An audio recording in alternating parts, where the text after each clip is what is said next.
రామేశ్వరరావు కేటాయించిన కొనుక్కున్న భూములు ఉన్నాయో వాటిని తొలగించి ఈరోజు మనకు గేమ్ సిటీకి ఏపీ ట్రాన్స్కోకు అదేవిధంగా పోలీస్ స్టేషన్కు కేటాయించిన భూములు ఈరోజు రామేశ్వరరావు గారికి కేటాయించడం జరిగింది.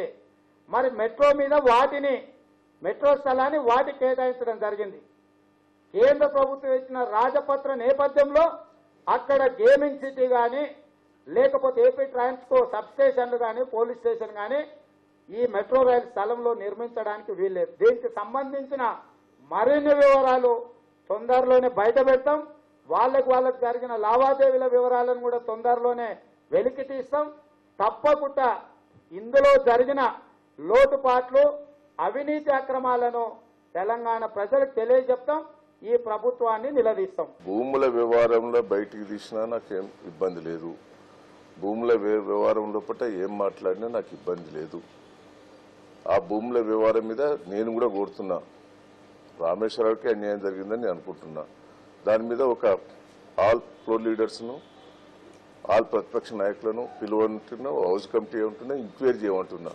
దాంట్లో తప్పుంటే యాక్షన్ తీసుకోమని అంటున్నా. దాంట్లో నేను గొల్లేదు. పేద ప్రజలను హింసించి పేద ప్రజల మీద దౌర్జన్యాలను చేసిన వాళ్ళను దొర అంటారు. దానికి ఏ ఒక్క సామాజిక వర్గానికి సంబంధం లేదు. ఈరోజు మా దయన్న మంచోడు అమాయకుడు. ఈ మంచోని అమాయకుని పట్టుకొని రామేశ్వరరావు గారు కేసీఆర్ గారు కలిసి సామాజిక వర్గం అనే ముసుగు తొడిగి ఆయనను మభ్యపెట్టి ఆయన మనసును బాధ పెడుతున్నారు.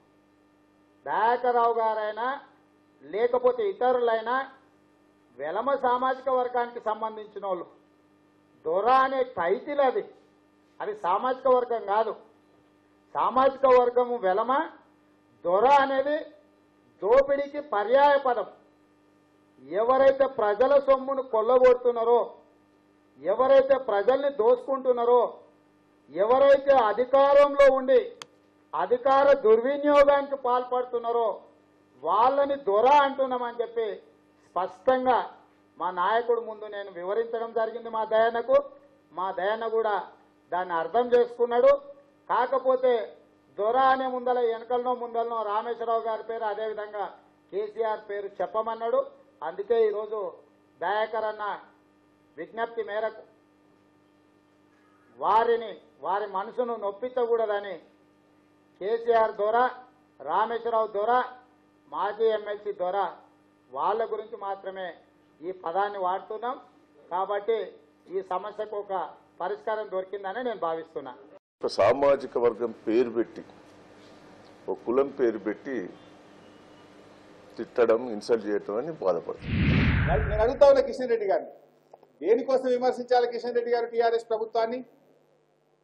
మేము వ్యవసాయ రుణాలు మాఫీ చేసినందుకు విమర్శిస్తున్నావా?